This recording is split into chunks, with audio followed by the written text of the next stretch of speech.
How did a private army, born from the ashes of apartheid, shape modern military history and redefine conflict in Africa?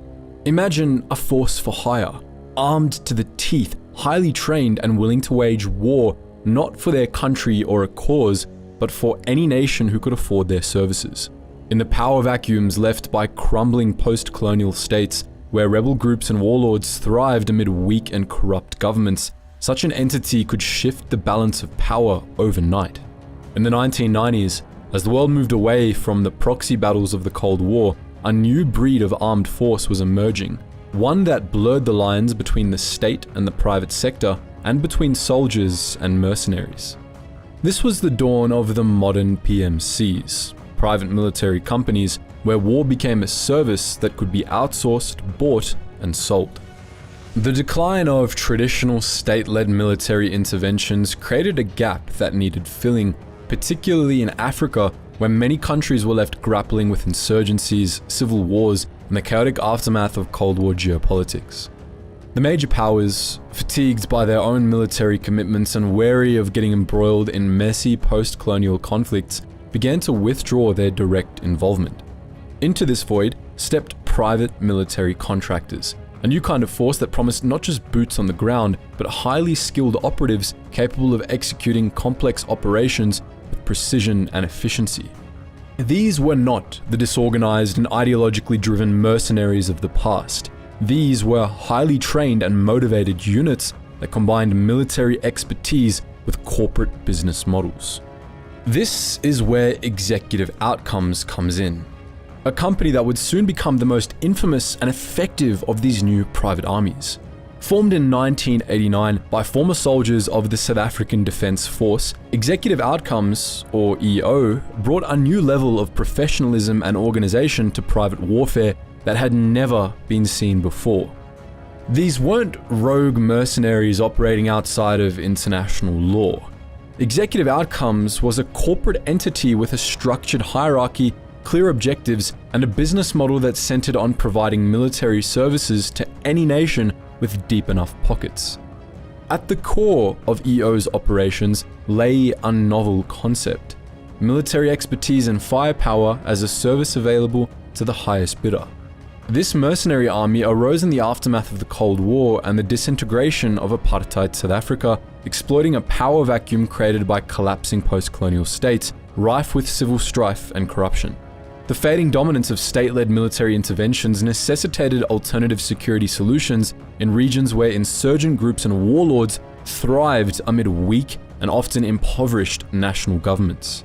To fully grasp the rise of Executive Outcomes, we must look back at apartheid-era South Africa and its formidable military machine, the South African Defence Force, or the SADF. The SADF was more than just an army. It was a battle-hardened force sculpted by decades of intense, high-stakes conflict, often acting alone in light of international sanction, operating as both the sword and the shield of the apartheid regime. Established in 1957, the SADF became one of Africa's most potent military forces, renowned for its rigorous training programs, innovative tactics, and exceptional combat effectiveness. Guided by a doctrine of counterinsurgency and unconventional warfare, the SADF conducted extensive campaigns against various liberation movements, both within South Africa and across its borders. The military's total strategy policy was designed to counter both internal dissent and external threats through a combination of military, political, and psychological operations. SADF forces frequently deployed to neighboring states like Angola, Namibia, then Southwest Africa, and Mozambique to battle Soviet-backed insurgent groups and liberation movements. The SADF wasn't just a conventional military force. It was an adaptable, multi-dimensional war machine composed of elite units that specialized in different facets of combat and intelligence. At its core were legendary groups like the Rekkies, the 32nd Battalion, and Kofut, a paramilitary unit under the South African police. The Rekkies were the epitome of elite special forces, South Africa's answer to the world's most formidable military units. Known for their deep penetration raids, sabotage missions, and intelligence operations, the Rekkies executed some of the most daring operations of the Cold War, employing stealth, precision, and guerrilla tactics, to carry out missions far behind enemy lines. The 32nd Battalion, or Buffalo Battalion, was another critical component of the SADF's counterinsurgency capabilities. Made up of both South African soldiers and former Angolan insurgents, this unit excelled in guerrilla warfare.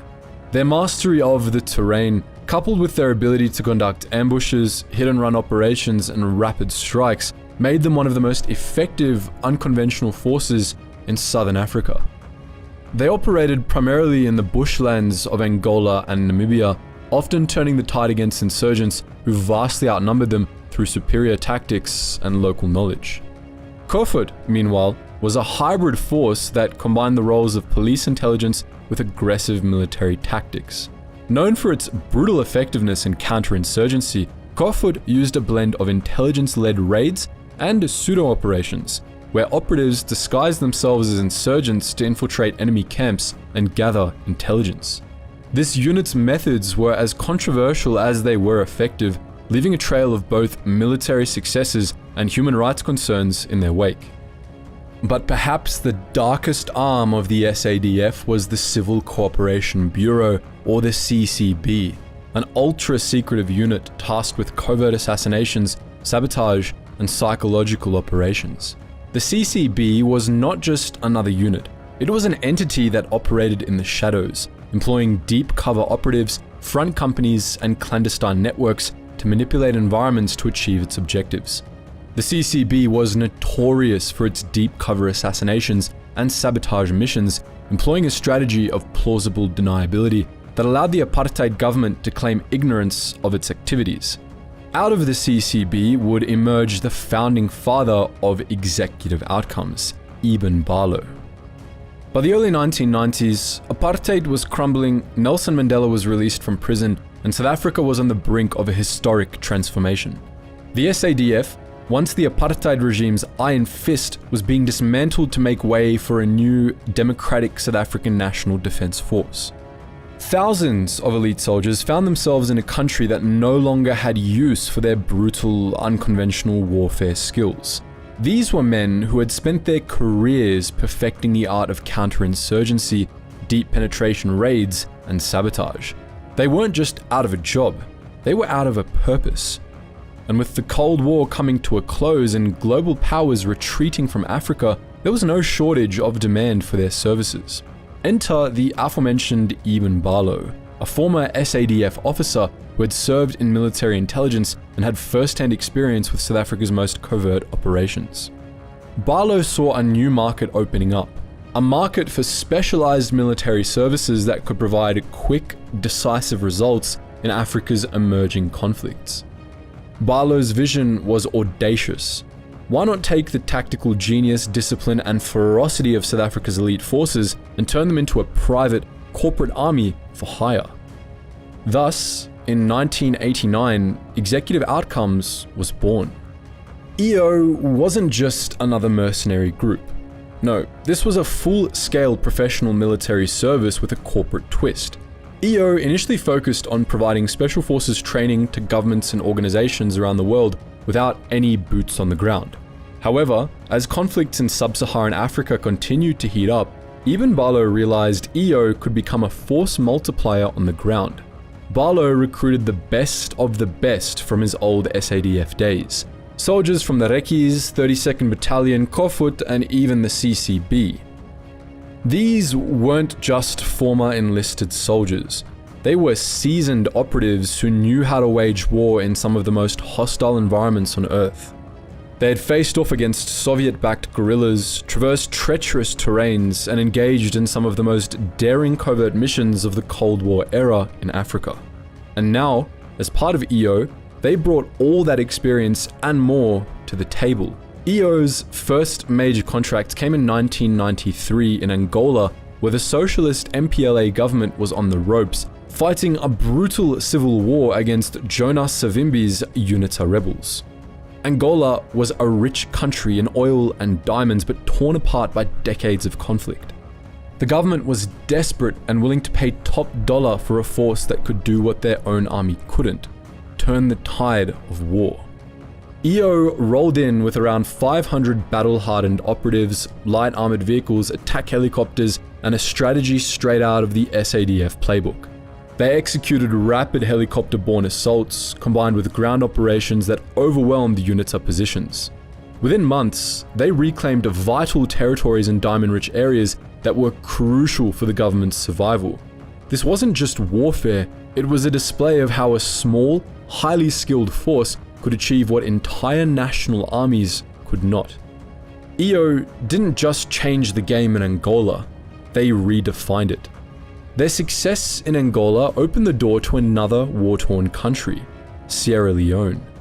In 1995, EO was hired by the Sierra Leonean government to take on the Revolutionary United Front, a brutal rebel group notorious for its use of child soldiers and horrific tactics.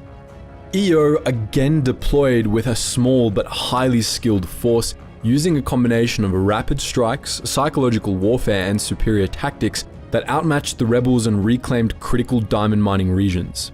Their success demonstrated the power of a private military force to stabilize regions where state forces had failed, but it also raised significant ethical questions about the role of private armies in sovereign conflicts.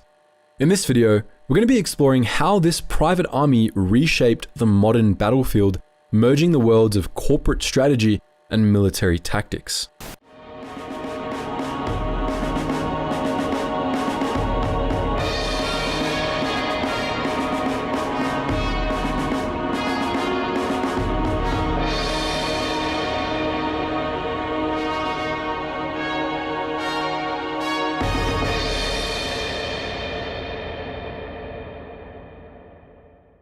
Here at the front, we love making, researching, and sharing history content, but it isn't always easy with YouTube's super strict policies. That's where Armchair History TV comes in. Armchair History and the team have created a website that not only supports us as creators, but promotes freedom of speech and expression in content. We've had a long-term partnership with them, and it's been an absolute pleasure producing videos like the Bloody Battle of Iwo Jima, how American grit won the day, and the SS officer who tried to expose the true horrors of the Holocaust without having to stress about whether YouTube will demonetize or take the content down because unfiltered history doesn't suit their policies. To help fight back against this, we'd love you to join us using the link below and with the code THEFRONT on sign up to get 50% off a monthly or annual subscription. You'll get access to an exclusive library of over 250 videos along with consistent exclusive production from myself, Armchair History TV, and Knowledgeia, to name just a few. Hope to see you guys there.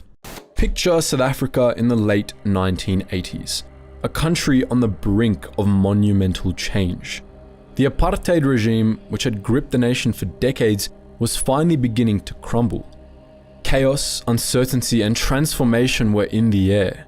It was a time of political turmoil and social upheaval, and out of this volatile environment emerged Executive Outcomes, a private military company that would soon become synonymous with modern warfare in Africa. At the core of this story is Eben Barlow, a man shaped by South Africa's covert wars and the brutal realities of guerrilla conflict. If you want to understand how Executive Outcomes came to be, you need to understand the man behind it all, Eben Barlow. Barlow's story starts in northern Rhodesia, what we now know as Zambia, in the early 1950s.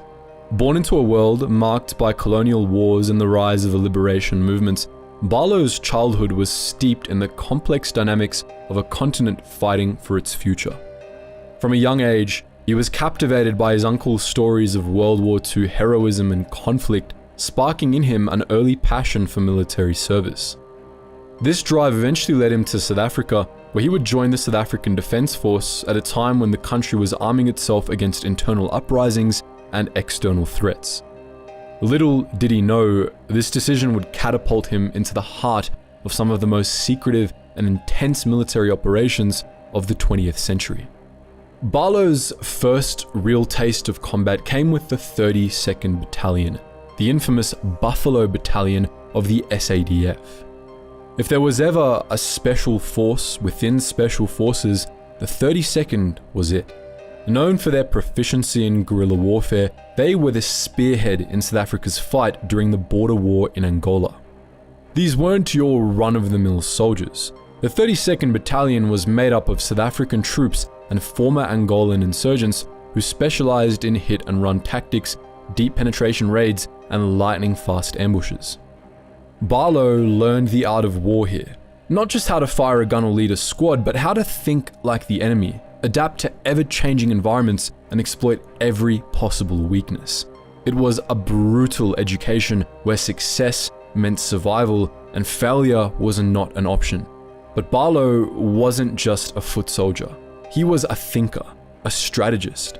His journey took him deeper into the shadows when he moved to military intelligence. It was here that Barlow transitioned from the front lines to the invisible world of covert operations. The battlefield wasn't just out there in the bush anymore. It was in boardrooms, in coded messages, and in the minds of enemy leaders. Barlow honed his skills in this secretive realm with the Civil Cooperation Bureau, a covert unit tasked with sabotage, psychological warfare, and assassination. If you think the CIA played dirty, the CCB wrote its own book on covert operations. Barlow wasn't just learning how to fight a war, he was learning how to shape one, bending narratives, manipulating loyalties, and using deception as a weapon. During his time with the CCB, Barlow undertook several high-risk missions that would come to define his approach to modern warfare. One of the most notable of these missions took place in 1989 in Beirut, Lebanon, a city still gripped by chaos following a brutal civil war. Tasked with locating an arms cache linked to the Palestinian Liberation Organization, Barlow and his team operated under French passports, navigating Beirut's dangerous streets. This wasn't just a mission to find weapons. It was part of a broader strategy by the apartheid regime to disrupt potential arms smuggling routes that could supply anti-apartheid movements. Under constant threat from hostile factions, the mission quickly escalated and Barlow and his men had to fight their way out of Beirut. For more on the volatile landscape of Beirut and Lebanon in general, particularly during this era, check out our full in-depth video on it. These experiences were foundational. They taught him the value of intelligence, speed, and the psychological edge. And when the political winds changed in South Africa, this knowledge would be his ticket to a new kind of warfare. As the 1990s dawned, South Africa was on the path to a radical transformation. Apartheid was collapsing, Nelson Mandela was set to lead the nation into a new era of democracy, and the SADF was undergoing a major shakeup. Elite units like the 32nd Battalion and the CCB were being disbanded in favor of a more inclusive and democratic defense force. For the soldiers who had spent years in counterinsurgency operations and black ops, the future looked uncertain. These men were the best of the best, trained, hardened, and now without a purpose. Barlow saw this as an opportunity. These were men who knew how to fight and win against impossible odds, and he believed that their skills could be put to use in a different kind of battlefield, one where governments were losing control and insurgencies were on the rise. And so, in 1989, Ibn Barlow founded Executive Outcomes, not just as a business venture, but as a calculated move to harness this pool of military expertise and channel it where it was most needed and most profitable. At its outset, EO and its Special Forces training programs provided additional funding for Barlow's CCB operations. However, as his time in the CCB ended, Barlow's vision for EO shifted. Executive Outcomes would not just be another group of hired guns. It would be a professional corporate army, one that could be contracted by any government willing to pay for stability and victory. The name Executive Outcomes was deliberate, meant to convey professionalism, results, and a focus on delivering outcomes, not just chaos. This wasn't mercenary work. This was corporate warfare. The DNA of EO was unmistakably influenced by Barlow's time in military intelligence and the CCB. He brought in veterans who had been experts in sabotage, intelligence gathering, and psychological operations. These weren't the kind of men who needed a map and a marching order. They could work in the shadows, behind enemy lines, and deliver results with surgical precision. EO's operations weren't just about overwhelming force, they were about strategic finesse. When EO moved, it moved like a phantom, striking hard and fast, leaving a trail of confusion and disorder among its enemies. But what really set EO apart was Barlow's understanding that the future of warfare wasn't just in guns and boots. It was in minds and messages. EO's tactics were not just about who could shoot better or deploy faster. They were about who could think smarter, who could adapt quicker, and who could leverage both military might and psychological warfare to destabilize their opponents. Barlow knew that in this new era of privatized warfare, the winners would be those who could operate in the shadows and strike from the light. Executive Outcomes wasn't just a private military company. It was a revolutionary force on the modern battlefield, a finely tuned machine that thrived on adaptability, precision, and a no-nonsense approach to conflict resolution. While many see EO through the lens of its daring operations and battlefield successes, what really made EO stand out was its ability to function as a highly efficient corporate military hybrid. At its core, EO's operational philosophy went beyond traditional boots-on-the-ground tactics. It was about mastering strategic advantage, rapid mobility, and psychological dominance. The secret to EO's success?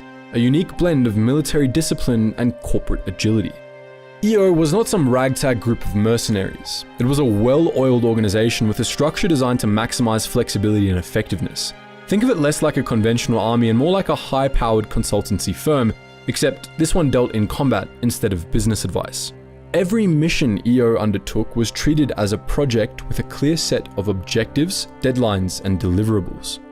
Whether it was toppling a rebel stronghold, securing critical resources, or facilitating peace negotiations, EO's strategy was laser-focused on achieving specific, measurable outcomes.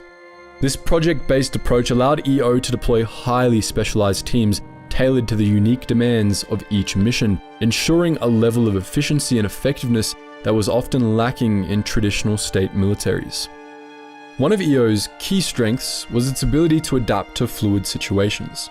In the volatile post-Cold War African landscape, where political alliances and conflict dynamics could change overnight, EO needed to be light on its feet. The company was structured to integrate local intelligence swiftly and execute operations flawlessly. Unlike cumbersome state-run armies, which were often bogged down by bureaucracy and rigid hierarchies, EO could pivot decisively. This organizational fluidity provided an edge, enabling EO to outperform much larger and better equipped conventional forces that struggled to adapt to the constantly shifting realities on the ground. But adaptability wasn't just a byproduct of EO's structure, it was built into its core. Recruitment was a cornerstone of EO's strategy, and the company didn't just look for anyone with combat experience. EO specifically targeted former members of elite units from the South African Defence Force and the South African Police. These recruits weren't your average grunts. They were veterans with years of experience in counterinsurgency, guerrilla warfare, intelligence operations, and psychological warfare. By using this specific set of skills, EO could deploy operatives who were not only battle-hardened but also adept at blending tactical acumen with a deep understanding of local cultural and geographical landscape. This combination allowed EO teams to operate well in any environment, from the dense jungles of Angola to the thick undergrowth of Sierra Leone.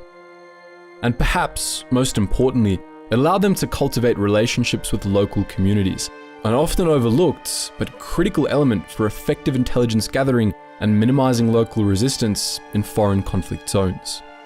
EO's armament strategy was another example of its resourcefulness and pragmatism. Instead of relying on state-of-the-art, high-cost weaponry, EO chose a more cost-effective and versatile approach. The collapse of the Soviet Union flooded the market with surplus Russian military equipment. The company sourced a range of surplus weapons and vehicles, including Soviet-made Mi-17 and Mi-24 helicopters and BMP-1 armored vehicles, machines known not just for their power, but for their reliability in Africa's rugged terrain. These weren't fancy, high-tech gadgets. They were proven tools of war that could withstand the tough environments that EO operated in. This choice was deliberate, based on thorough assessments of the terrain and the nature of enemy forces. The result was a highly mobile and flexible force that could strike fast and hard and then disappear just as quickly. This hit-and-run capability became a hallmark of EO operations, allowing them to stay one step ahead of their adversaries. But EO's reliance on adaptability didn't stop at its organizational structure or its choice of armaments. Training was another crucial component. EO's training regimen for local forces was intense and comprehensive, tailored to enhance the unique skills that each recruit brought to the table. It wasn't just about marksmanship or physical endurance. EO's training covered a wide range of scenarios, from urban combat and guerrilla warfare to psychological operations and intelligence gathering. Operatives were trained to think on their feet, adapt to rapidly changing conditions, and execute missions with precision. EO wasn't just there to fight, but to build their capacity to sustain operations long after EO had left. This wasn't just about building goodwill. It was about creating a network of allied units that could provide valuable intelligence and logistical support in future operations, ensuring EO's enduring influence even after a contract ended. What really set EO apart from other military contractors was its ability to go beyond the direct application of force. While most PMCs focused on pure military muscle, EO saw the bigger picture, understanding that true success in conflict zones required more than just winning battles. It was about creating conditions for long-term stability and allowing governments to reassert control. EO's leadership, many of whom had backgrounds in special forces, intelligence, and covert operations, were acutely aware that military victory was only part of the equation. They often assisted in reorganizing local forces, establishing secure perimeters around key economic assets like mines and oil fields, and advising on peace negotiations. This approach, blending military force with strategic consulting and post-conflict stabilization, enabled EO to operate as a comprehensive service provider in the privatized war economy. EO's business model was revolutionary for its time. They didn't just sell military services. They sold a full-spectrum conflict solution that integrated combat operations, intelligence logistics, and even post-conflict reconstruction. When EO was contracted for a job, it didn't just show up with guns blazing. They studied the terrain, mapped out local dynamics, assessed political implications, and then executed a tailored strategy that would achieve their clients' goals efficiently. This approach to warfare blurred the lines between a military operation and a business consultancy. However, with innovation came controversy. As EO expanded its influence across Africa, the company inevitably stirred debate about the ethics and implications of privatized military intervention. Critics argued that EO represented a dangerous precedent, where corporate interests could dictate military engagements, potentially leading to conflicts driven more by profit motives than by genuine geopolitical or humanitarian concerns. This blurred line between corporate strategy and military action raised fundamental questions. Was EO just a mercenary group with a facelift, or were they pioneers of a new form of conflict resolution? For some, EO's ability to deliver quick and decisive results where traditional peacekeeping missions had failed was proof that the privatization of military force was an inevitable and positive evolution in the changing landscape of global conflict. Supporters pointed to EO's effectiveness in stabilizing volatile regions. In places like Angola and Sierra Leone, where national armies were either incapable or unwilling to intervene effectively, EO offered a path to stability. They provided a level of capability that many state forces just couldn't match, without the bureaucratic constraints that often bogged down international peacekeeping efforts. For many African governments facing existential threats from insurgencies and civil wars, EO wasn't just a last resort, they were a lifeline. In this sense, EO didn't just represent the privatization of military force. They represented a new form of geopolitical strategy where speed, efficiency, and results took precedence over the politics of intervention. Yet, as much as EO's approach was lauded for its effectiveness, it also showed the darker side of privatized warfare. The same flexibility and rapid deployment that made EO so effective on the battlefield also meant they could operate in legal and ethical grey zones. The nature of their work, which often involved securing strategic economic assets like oil fields and diamond mines, raised questions about whose interests were really being served. Were they liberators or exploiters? Peacemakers or profiteers? The truth, as is often the case, likely lay somewhere in between. As executive outcomes continued to redefine the rules of engagement across Africa, they forced the world to rethink the very nature of modern warfare.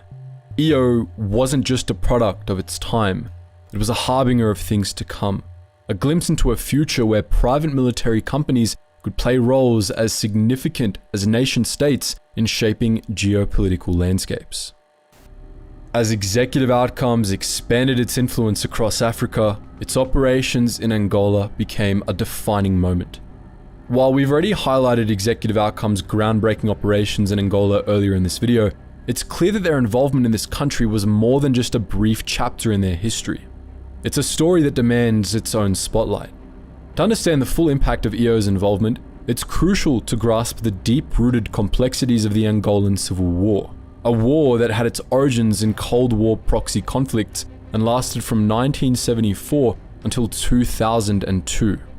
For those interested in a more detailed exploration of this conflict, check out our video, The Most Ideologically Charged Nation in Cold War Africa, Why Their Civil War Never Seemed to Stop, which delves deeper into the historical context, the Cold War dynamics, and the various international power plays that shaped Angola's civil war. The Angola Civil War was a vicious and multi-layered conflict that erupted after Angola gained independence from Portugal in 1975. Two main factions emerged: the People's Movement for the Liberation of Angola, or the MPLA, a Marxist-Leninist group led by President José Eduardo dos Santos, which was the nominal ruling power in Angola and was supported by the Soviet Union. Opposing the MPLA was the National Union for the Total Independence of Angola, or the UNITA, led by Jonas Savimbi, which was anti-communist and supported by both the United States, South Africa, and other Western allies. The Civil War was characterized by a brutal struggle for power, where both sides employed guerrilla tactics, conventional warfare, and psychological operations. The MPLA, which controlled the capital, Luanda, and most urban centers, relied on Soviet and Cuban military support, while UNITA controlled large swaths of rural territory, particularly in the south and east, and was heavily funded by diamond revenues. By the early 1990s, Angola's civil war had reached a critical juncture. The MPLA government was facing severe military setbacks, an economic crisis exacerbated by the prolonged conflict, and the inability to secure a decisive victory over UNITA. The economy was crippled, primarily due to the war's destruction of infrastructure and international sanctions imposed during the Cold War. Compounding the economic issues, the collapse of the Soviet Union in the early 1990s meant the loss of the main avenue of military support for the MPLA. The stakes were incredibly high. If the MPLA lost control, it could mean the collapse of a government that had ruled since independence. On the other side, Jonas Savimbi's UNITA was not just a rebel group. It had developed into a formidable force capable of conventional and guerrilla warfare, bolstered by extensive support networks and substantial revenue from diamond mining in the territories it controlled. UNITA's control over these diamond-rich regions gave it a steady flow of resources to buy weapons and fund its operations, creating a near state-like entity that challenged MPLA's sovereignty. In 1991, the Bessese Accords attempted to integrate UNITA into a unified national army and hold multi-party elections, but these efforts collapsed when both sides accused each other of fraud during the 1992 elections. What followed was one of the most intense and bloodiest phases of the conflict, with both sides escalating their military campaigns. By 1993, the MPLA government, desperate for a breakthrough, made a bold decision to hire EO. Executive Outcome's entry into Angola in 1993 was not just another PMC operation. It was a game-changing move that redefined the role of private forces in modern conflicts. Unlike the Angolan armed forces, which were often hampered by poor training, low morale, and logistical issues, EO brought a new level of discipline, strategic planning, and operational efficiency to the battlefield. Their intervention was not merely about deploying troops, but about achieving tangible results through training local forces with a sophisticated blend of intelligence, psychological operations, and highly coordinated assaults. EO's operations in Angola would prove that a small, elite force, properly trained and strategically deployed, could completely transform a long-running conflict. While EO spent considerable time training local Angolan forces, a cornerstone of EO's combat strategy was its seamless integration of air and ground operations, a tactic that was devastatingly effective. EO deployed their fleet of Soviet-made Mi-24 gunships and Mi-17 transport helicopters operated by highly skilled Ukrainian pilots from their sister company, Ibis Air. These aircraft were game changers on the battlefield, providing rapid mobility and overwhelming firepower that allowed EO to strike deep into enemy territory with speed and precision.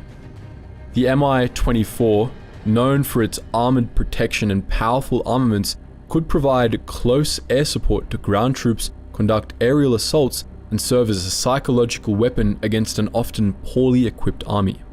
Meanwhile, the Mi-17 transport helicopters facilitated rapid troop insertions and extractions, enabling EO to execute attacks on key UNITA positions before the rebels could react.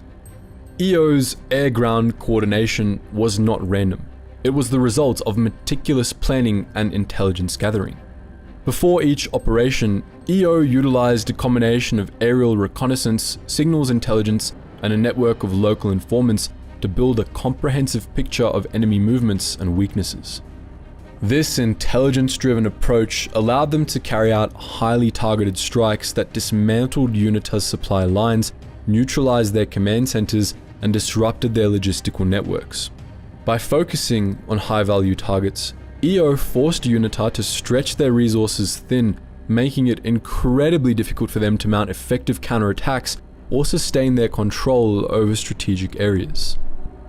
EO's dominance was tested when UNITA launched a surprise attack on their base in Sarimo. Late one night, UNITA troops, disguised in Angolan army uniforms, infiltrated the camp's southern perimeter, catching EO off guard. The disguised rebels moved through the perimeter, waving at sentries as they passed, heading straight for EO's rapid reaction force and pilots' barracks. The camp erupted into chaos when a rebel leader shouted, "You whites must all come outside, we won't shoot you." This unexpected command, delivered in English, caused a brief moment of confusion among the EO men. The confusion quickly turned to action. Blaki Swart, an EO operative, immediately opened fire on the infiltrators, setting off a fierce firefight that would last nearly 2 hours.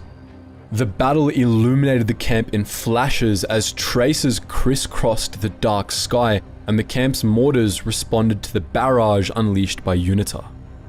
In the midst of the battle, EO's Mi-17 helicopter was hit by an RPG-7, erupting into flames and adding to the chaos. Despite the unexpected attack and initial losses, EO's men fought back with ferocity. When the fighting finally subsided and UNITA withdrew, EO quickly regrouped. Determined to respond, EO mobilized their remaining air assets, including a Pilatus PC-7 ground attack aircraft, which had been out of service for maintenance, and a MiG-23, whose pilots had been away for training. Under Colonel Panpiena's command, EO launched a series of retaliatory airstrikes targeting UNITA positions around Kafunfu. These airstrikes disrupted UNITA's supply lines and demoralized their troops. The retaliation didn't end there. EO organized a mechanized assault on Lubalu, a key UNITA stronghold north of Kakolo. EO launched a fast mechanized attack with rapid armored assaults from BMPs. The operation was a resounding success, resulting in heavy UNITA casualties and further degradation of their operational capabilities. One of EO's most significant achievements in Angola was the recapture of the Soya oil installations in the northern part of the country. Soya was vital for the MPLA government not only because of its economic value, but also because it was a key logistical hub that UNITA had been using to stage operations and cut off government resources. EO's forces launched a well-coordinated operation combining rapid helicopter insertions with a ground assault to overwhelm UNITA forces. The operation was swift and brutal, demonstrating EO's ability to combine firepower with speed and surprise. The successful recapture of Soyo not only deprived UNITA of a critical asset, but also sent a powerful message that the tide of war was turning in the favor of the government. The impact of EO's presence was not limited to battlefield victories. EO also focused heavily on the psychological dimension of warfare, understanding that winning hearts and minds could be just as decisive as capturing territory. They capitalized on their reputation as a highly efficient and ruthless fighting force, using it to demoralize UNITA forces and create a sense of fear and uncertainty within their ranks.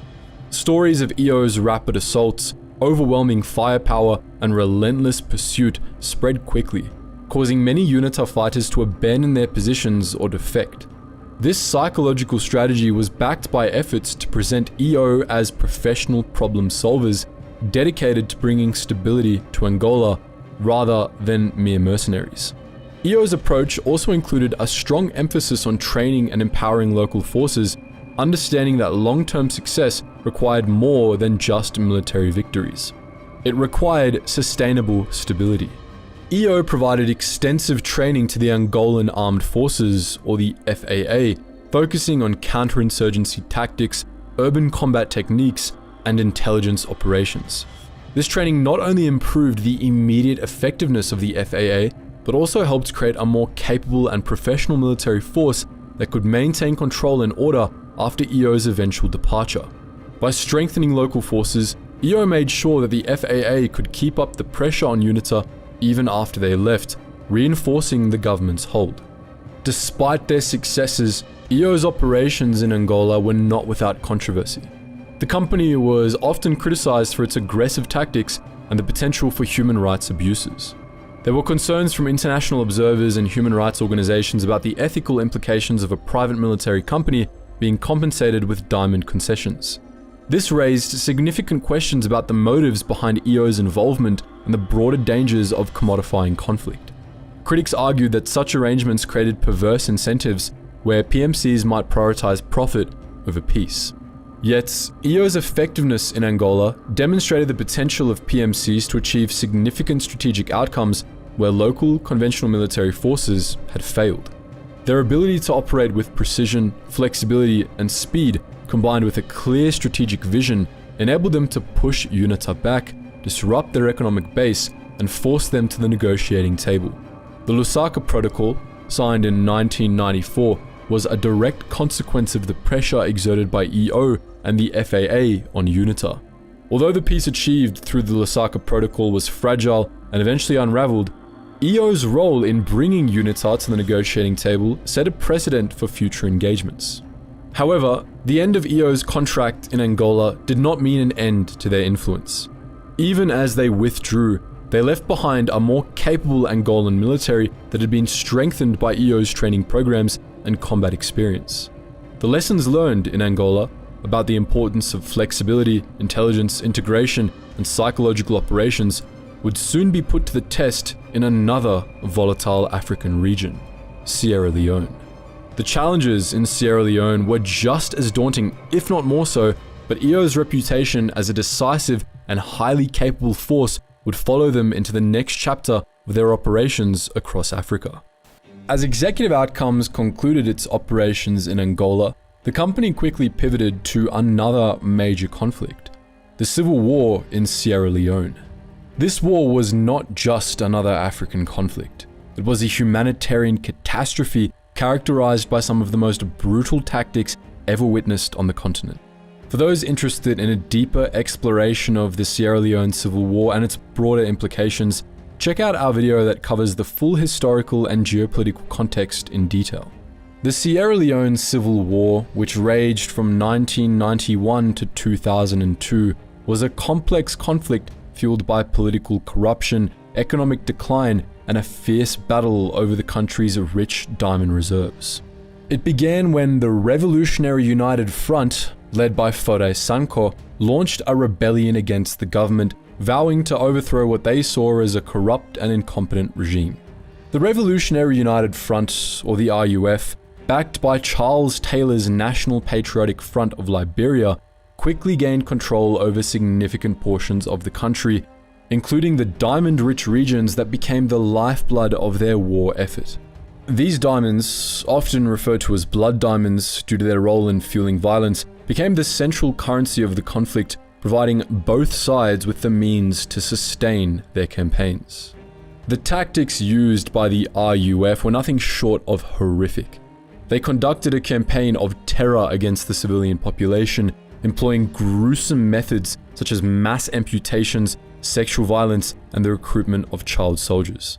These brutal tactics were designed to instill fear, break the will of the people, and assert control over territory. By the mid-1990s, the RUF had gained control over much of the country, pushing the government and its forces to the brink. The Sierra Leone Army, or the RSLMF, was poorly trained, underfunded, and riddled with corruption, making it nearly impossible to mount a coordinated defense against the RUF's relentless assaults. Faced with a deteriorating situation, President Valentine Strasser and his government were forced to seek outside help. Who better than Executive Outcomes, the private military company that had just turned the tide in Angola? EO's arrival in Sierra Leone in 1995 marked a new chapter in the war. Drawing from their experience in Angola, where they had successfully reversed the tide against UNITA rebels, EO deployed around 160 battle-hardened operatives, drawing from a deep pool of experience honed in South Africa's fiercest conflicts. Unlike the demoralized and disorganized Sierra Leonean army, EO introduced a new standard of precision, planning, and adaptability that the RUF had never encountered before. Their primary mission was to first relieve the immediate danger on Freetown and then reclaim the diamond-rich Kono district, a vital source of revenue for the government and a critical target for breaking the RUF's stranglehold on the country. The operation to retake Kono was the centerpiece of EO's strategy.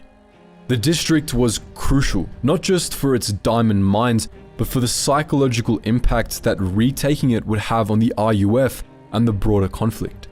Like in Angola, where they had employed rapid, highly coordinated assaults to recapture key territories, EO utilized a combination of air and ground tactics to overwhelm the RUF forces. As in previous conflicts, EO relied heavily on their Mi-24 gunships and Mi-17 transport helicopters, initially piloted by Ukrainian crews from their sister company Ibis Air for air support and rapid troop deployment. However, unlike in Angola, Executive Outcomes would transition to their own pilots shortly after arriving in Sierra Leone. EO's ground forces, trained in rapid assaults and search and destroy tactics, followed closely behind, clearing out entrenched rebel positions and reclaiming strategic locations. EO's success in Kono was not only a military victory but also a significant psychological blow to the RUF. The loss of Kono cut off the rebels' access to diamond revenues, severely impacting their ability to finance their operations. This swift and decisive action sent shockwaves through the RUF ranks, leading to defections and a decline in morale. Much like in Angola, where EO had managed to demoralize UNITA forces through relentless assaults and strategic superiority, the company applied similar principles in Sierra Leone, showing that they could adapt their tactics to different combat environments with equal effectiveness. But EO's campaign in Sierra Leone did not stop at Kono. They undertook a series of operations across the country aimed at dismantling the RUF's infrastructure and weakening their capacity to wage war. One of the most notable operations involved securing the Sierra Rutile and the Sierra Leone Ore and Metal Company bauxite mines in the southern region of Sierra Leone. These sites were vital to the country's economy and had been targeted by the RUF to disrupt government revenues.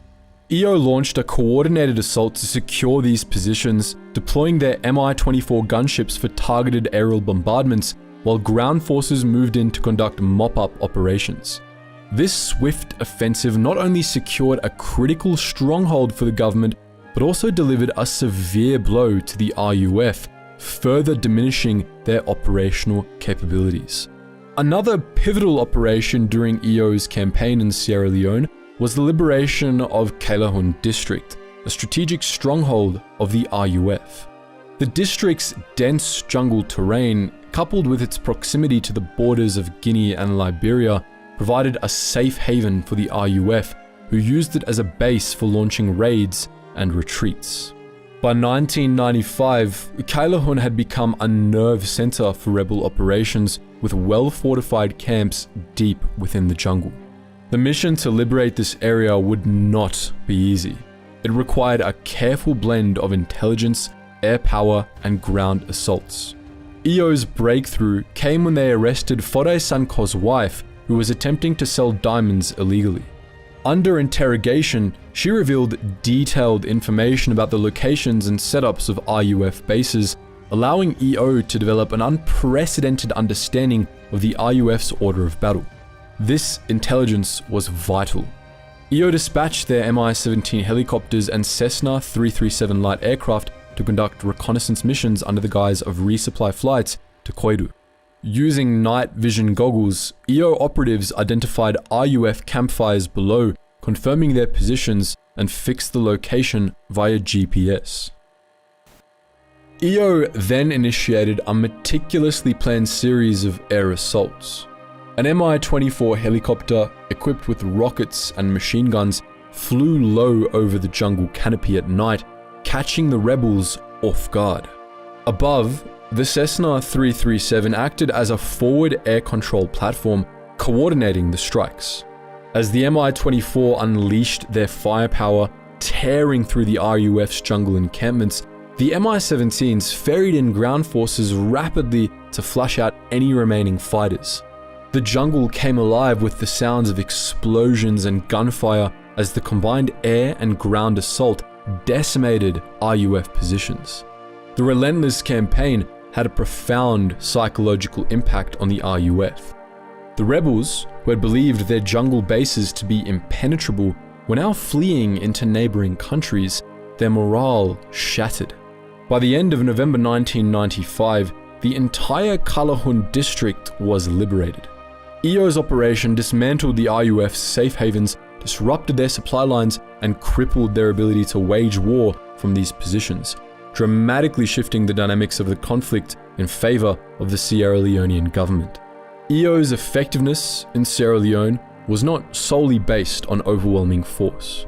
Intelligence played a critical role in their strategy. They established a wide-ranging network of local informants and collaborated closely with local militias like the Kamajors. The Kamajors were traditional hunters with an intimate knowledge of the terrain and RUF movements, providing EO with invaluable intelligence on enemy positions, supply routes, and tactics. This intelligence-driven approach allowed EO to preemptively strike at RUF strongholds, cut off supply lines, and disrupt their operations in ways the Sierra Leonean army had never been able to achieve. EO's intervention also created opportunities for humanitarian relief, an aspect that often goes underreported amidst the stories of combat. With major towns and regions secured from RUF control, international aid organizations were able to enter these areas and provide much-needed assistance to civilians who had been living under siege. Like in Angola, where EO's operations opened pathways for post-conflict recovery and rebuilding, their actions in Sierra Leone enabled critical humanitarian efforts to take place. This dual role, both as military operators and facilitators of humanitarian access, added layers to EO's involvement, positioning them as more than just a private army. However, as was the case in Angola, EO's presence in Sierra Leone was mired in controversy. UNESCO accused EO of numerous crimes. Other reports emerged suggesting that their involvement was not driven purely by humanitarian concerns. Allegations surfaced that EO's compensation included diamond mining concessions arranged through companies like Branch Energy, which had financial ties to EO. This arrangement raised significant ethical questions about the motives behind EO's operations and the potential conflicts of interest that could arise when a private military company is both a security provider and an economic stakeholder. Critics argued that such deals blurred the lines between military objectives and profit-driven motives, much like the controversies surrounding EO's involvement in Angola. Despite these controversies, the immediate impact of EO's operations on the civil war in Sierra Leone was undeniable. Within months of their deployment, EO had managed to drive the RUF out of key areas, including critical diamond mining regions, thereby cutting off their revenue streams and forcing them to retreat.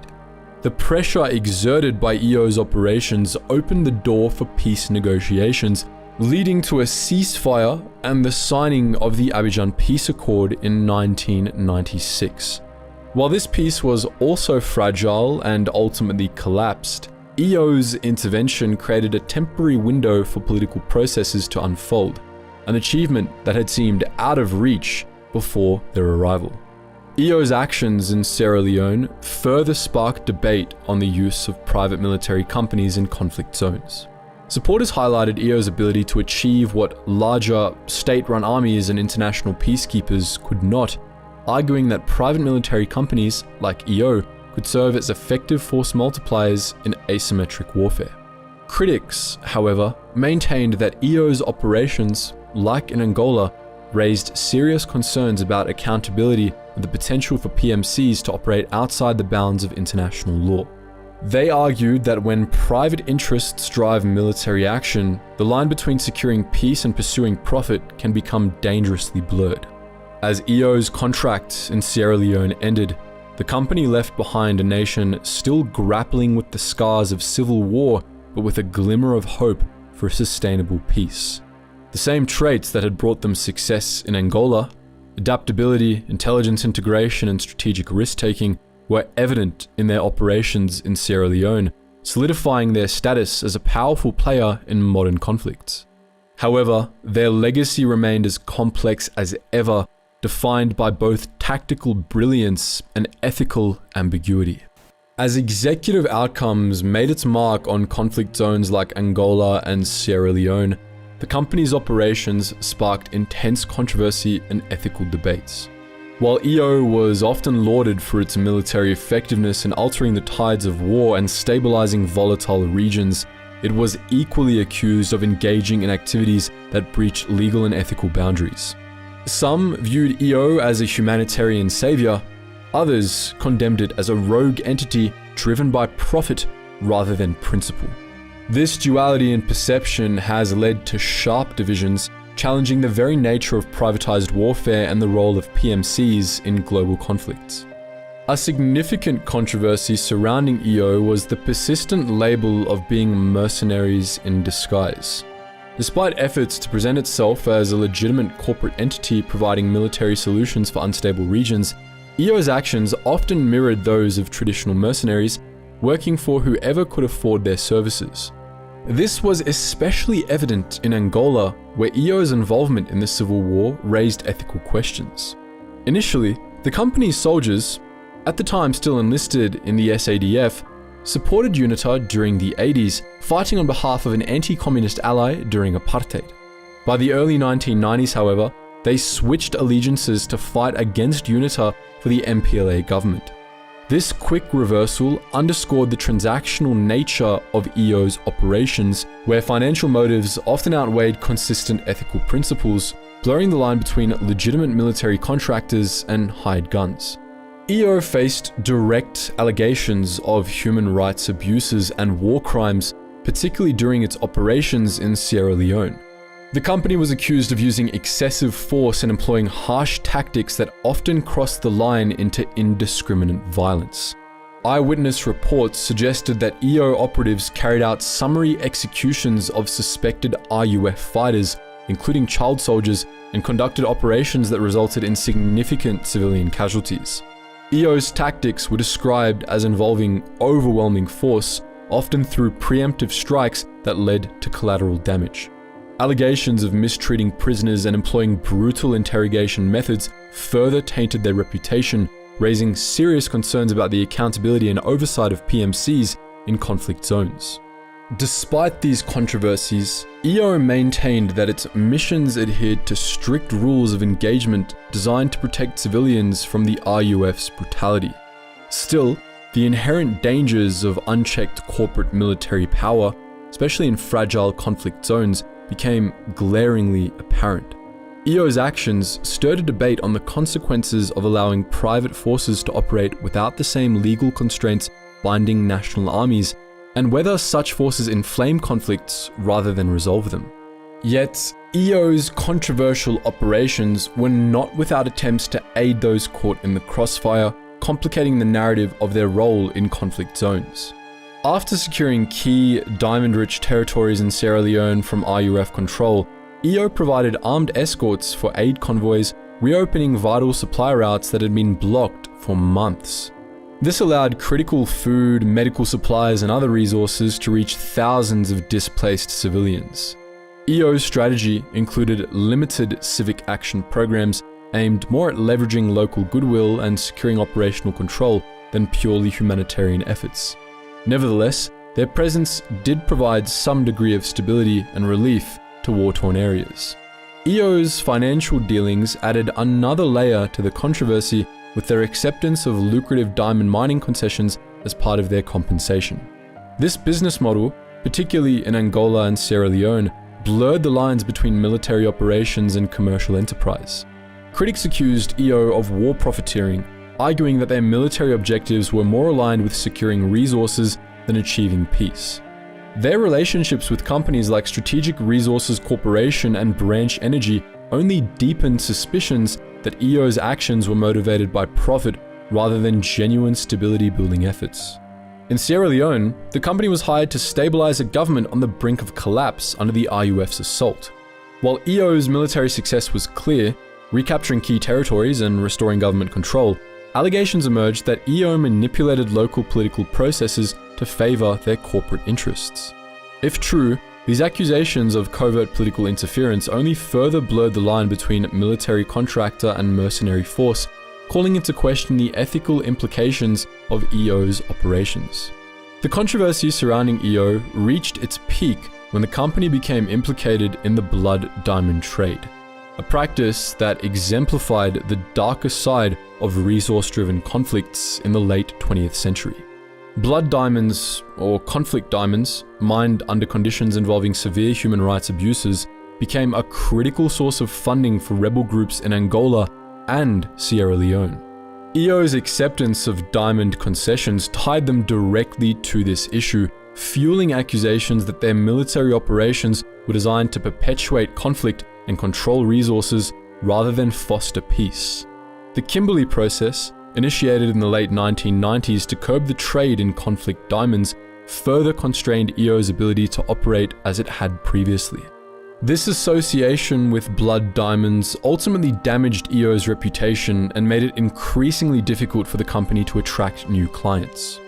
Governments and corporations could no longer afford the reputational risk of associating with a company seen as profiting from human rights abuses, child labor, and violence. Despite these controversies, it's undeniable that EO filled a critical gap where traditional forces and peacekeeping operations had failed. In places like Sierra Leone, where state forces were ineffective, corrupt, or simply non-existent, EO's military professionalism and decisive action helped to restore a semblance of order. They didn't just turn the tide against the RUF, they stabilized key regions, allowing humanitarian aid to flow and ultimately creating conditions for recovery.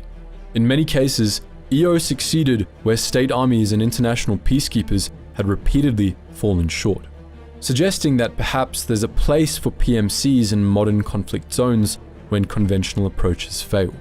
Yet, this raises a key question. Does the end justify the means? EO's ability to act as both destroyer and savior undeniably leaves a complex legacy, but it's hard to argue with the results. In war-torn regions where chaos reigned, EO left behind a level of stability that traditional forces simply didn't achieve. Yes, they operated in murky legal and ethical grey areas and their profit motives were clear, but in the aftermath, regions like Sierra Leone were better off than before EO arrived. Sometimes, in the harshest environments, the swift and often brutal interventions of a private military force like EO may be the only way to restore peace. While EO's legacy is far from pristine, It serves as a potent reminder that in extreme situations, the ends, however uncomfortable, can sometimes justify the means. The dissolution of executive outcomes in 1998 was not merely the end of a company, but the culmination of mounting political, legal, and economic pressures that made its continued existence impossible. After the end of apartheid and the election of Nelson Mandela as president in 1994, the new government was determined to distance itself from the militarized and covert operations that defined the apartheid era.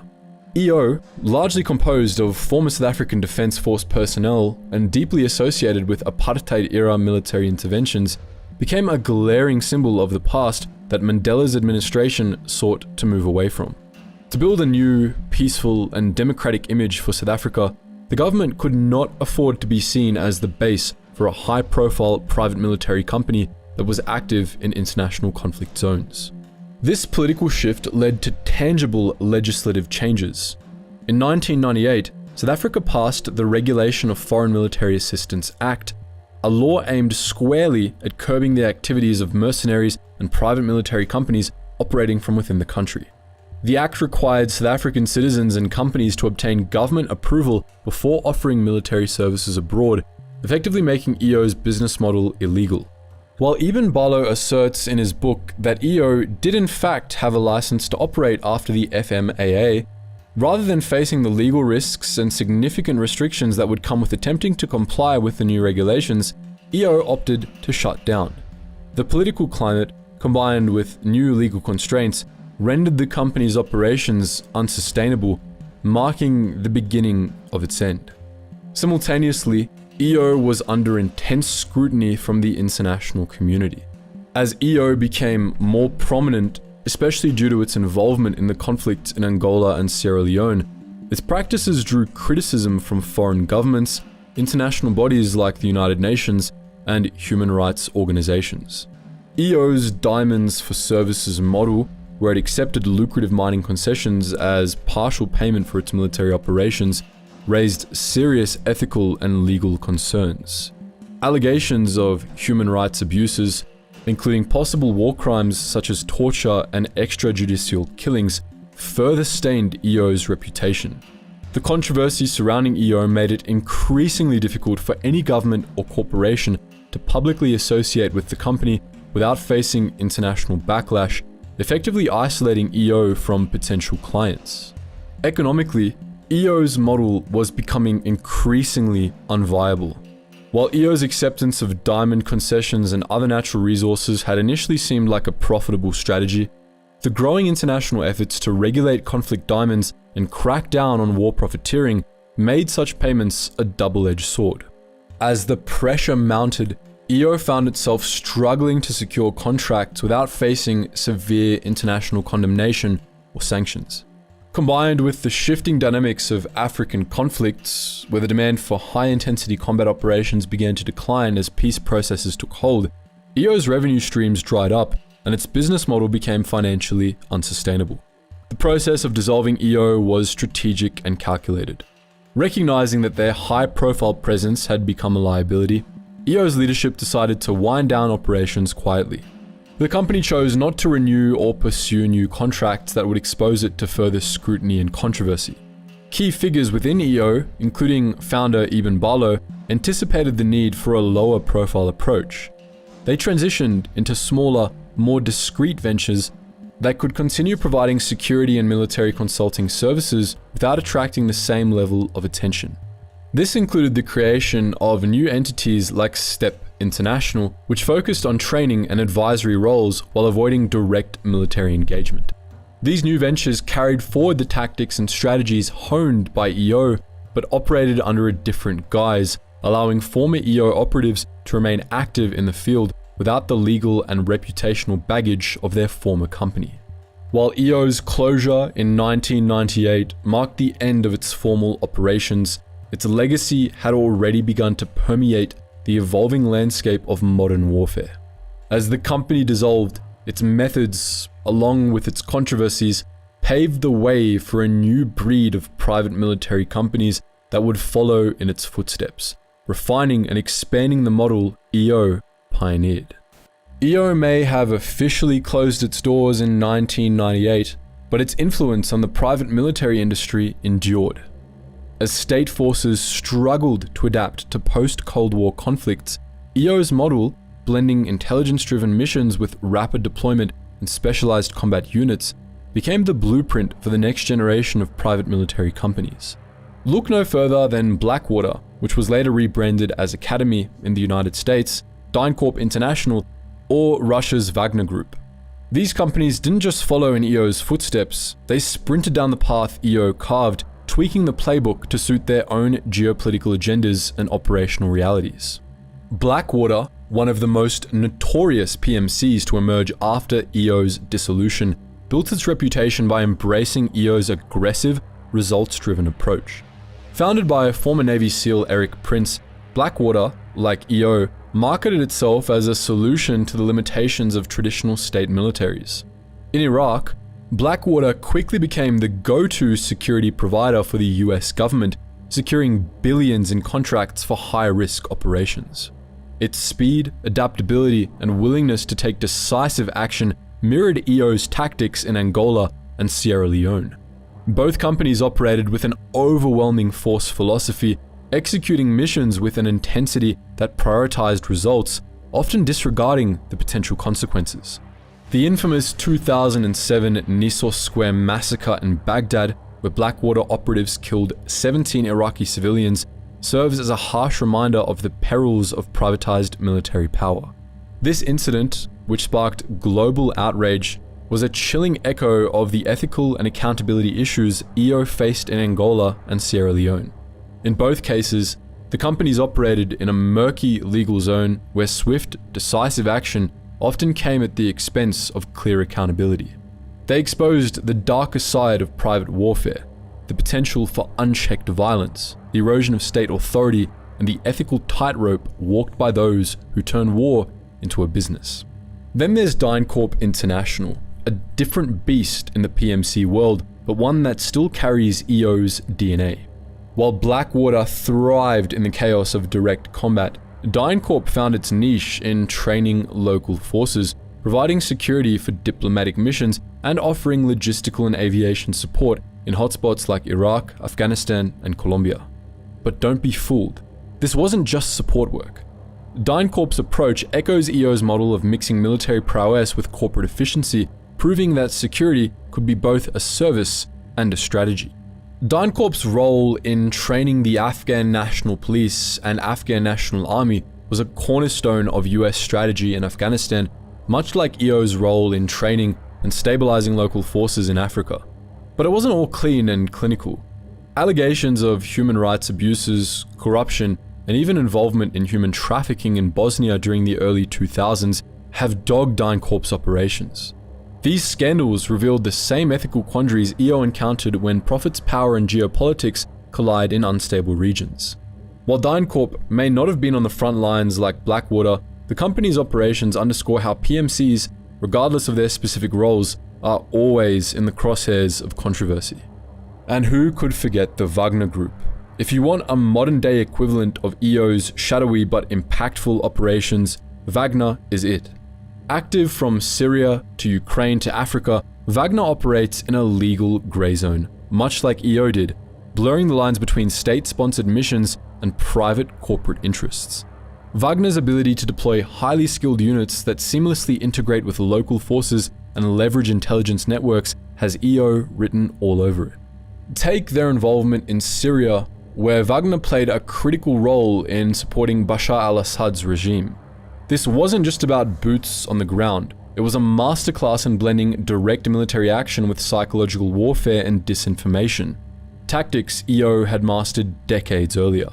In Africa, Wagner has employed EO's model almost to the letter by securing economic assets like mining concessions in exchange for military services. And Wagner's corporate strategy? It's EO's playbook all over again.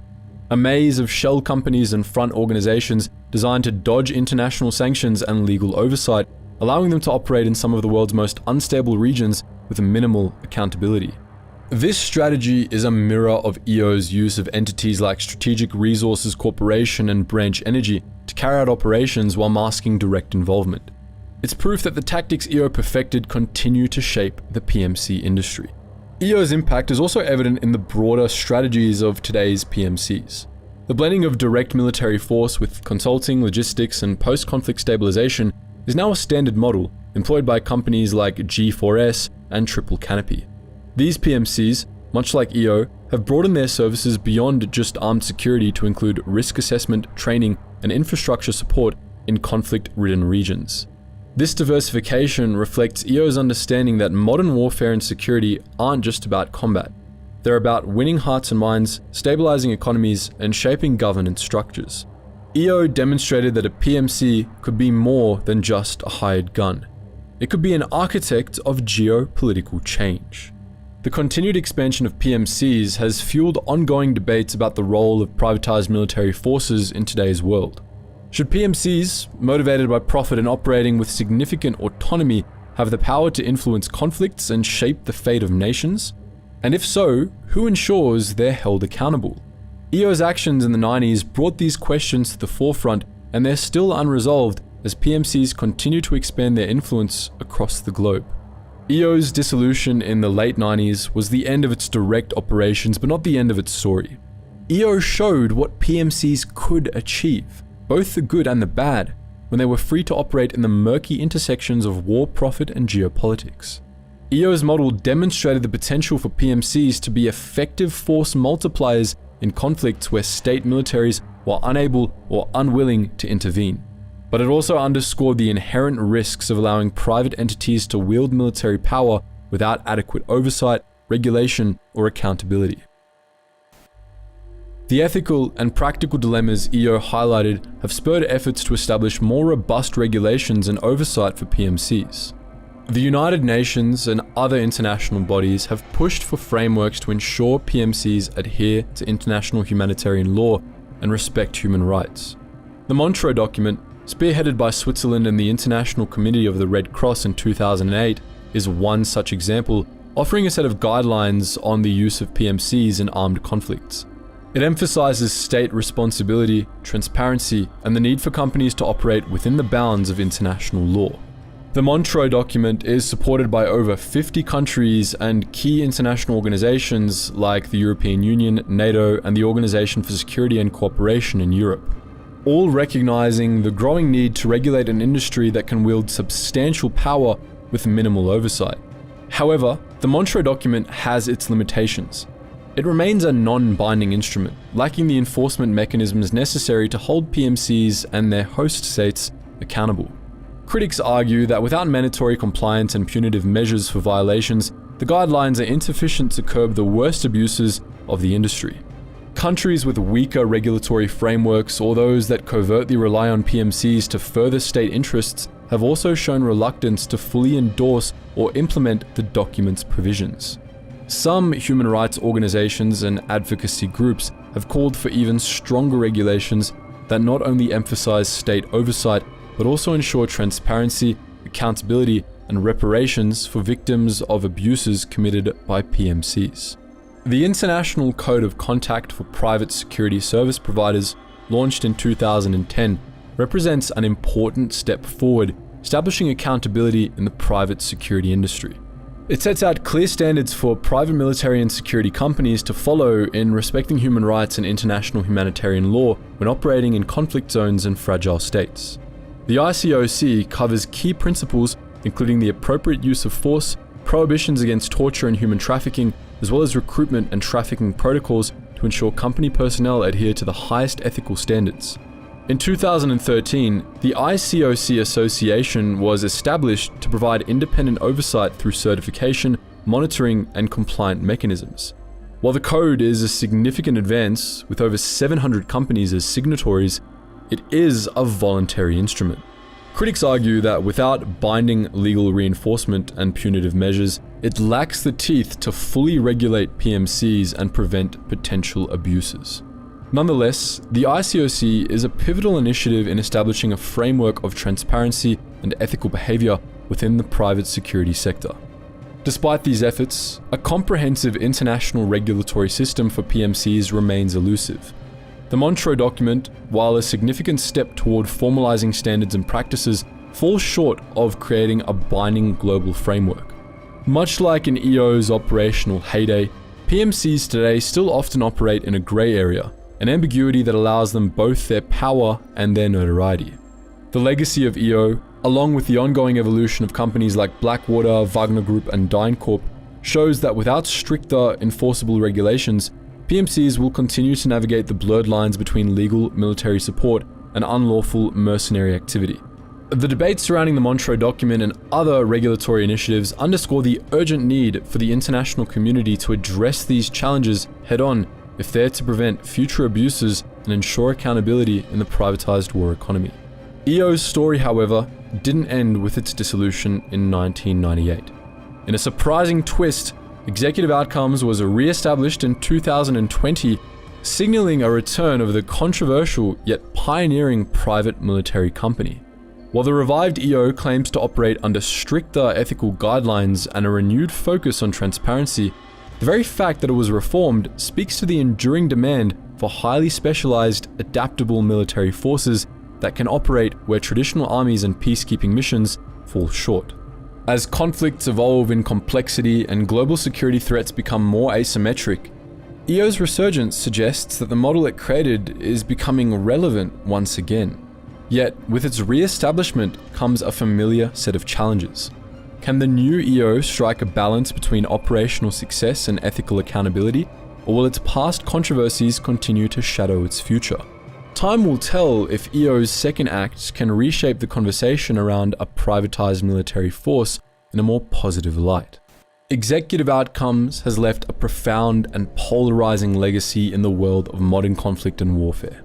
While its methods were controversial and accusations of profiteering and human rights abuses followed the company, it's impossible to ignore the effectiveness of EO's operations. EO's interventions in Angola and Sierra Leone were pivotal, delivering results where traditional state forces struggled to make a meaningful impact. By integrating intelligence, rapid deployment, and highly specialized combat units, EO created a model that defined how private military forces could shape the outcomes of wars. EO's rise to prominence came at a time when the global geopolitical landscape was shifting dramatically. The end of the Cold War and the decline of direct foreign intervention left many conflict-ridden regions, particularly in Africa, in a state of flux. Governments in these conflict zones, struggling with internal collapse, turned toward EO as a swift solution to their security problems. Into this void they stepped, offering a highly specialized elite military force that could deliver results where traditional state armies and international peacekeeping efforts had failed. In Angola, EO demonstrated that a well-organized, intelligence-driven private force could achieve what state armies could not. Their ability to integrate air and ground operations, combined with rapid mobility and strategic psychological warfare, effectively disrupted UNITA's control over diamond-rich regions, securing vital resources for the MPLA government. Similarly, in Sierra Leone, EO's intervention against the Revolutionary United Front stabilized key regions and allowed humanitarian aid to flow into areas that had been devastated by rebel control. EO's operations didn't just bring military victories, they created the conditions for recovery and peace building. In both cases, EO's methods, though unconventional and controversial, delivered results that traditional forces had repeatedly failed to achieve. However, EO's success on the battlefield came with its share of ethical dilemmas. Their willingness to accept payment in the form of diamond concessions tied their military objectives directly to profit, raising questions about their true motivations. The accusations of war crimes, including excessive force and questionable treatment of prisoners, cannot be ignored. But in the face of repeated failures by international peacekeepers and state forces, EO provided a decisive force that restored order, even if it came at a moral cost. This forces us to confront the uncomfortable reality of privatized military operations. Can we accept morally complex actions if they deliver stability and peace?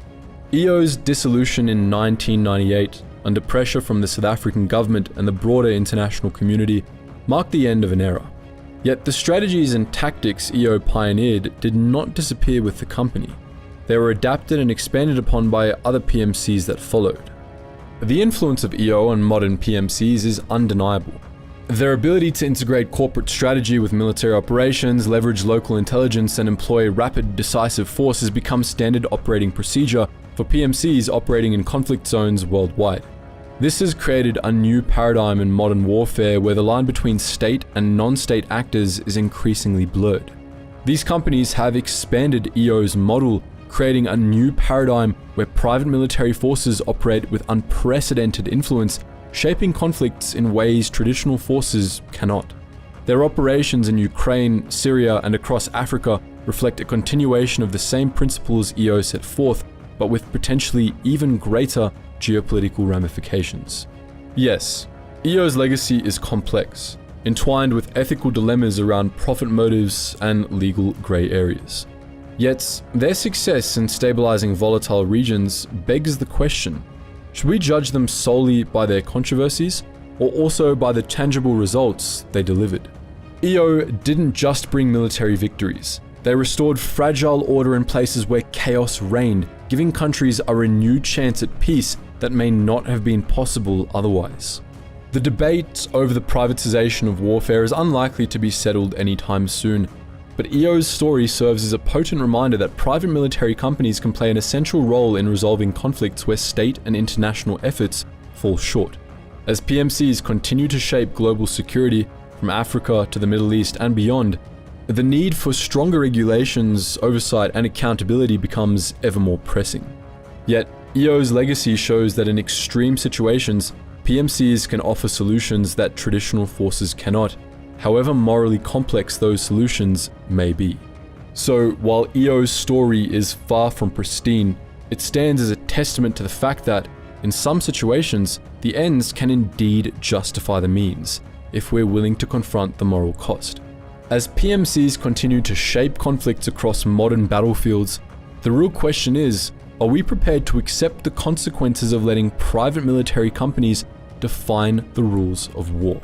And there you have it, the story of executive outcomes, the pioneering yet controversial PMC that changed the face of modern warfare, emerging from the chaos of Africa's conflicts. But now, it's over to you. What are your thoughts on PMCs like executive outcomes? Do they have a role to play in the 21st century and beyond, or are they relics of a past best left behind?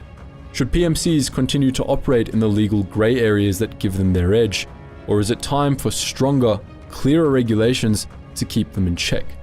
And if we do regulate them, what should those rules look like? Let us know your thoughts in the comments section below. And if you enjoyed this video, you'll definitely enjoy reading the books we based a lot of our information off, which are Executive Outcomes Against All Odds by Eben Barlow and Operation Certain Death by Damian Lewis. Thanks for watching, and I hope to see you in the next one. Help us fight back against YouTube censorship and join us over at Armchair History TV, where we can make exclusive content without worrying about what the YouTube overlords deem as acceptable historical content. Use the link below and with the code THEFRONT on sign up to get 50% off a monthly or annual subscription.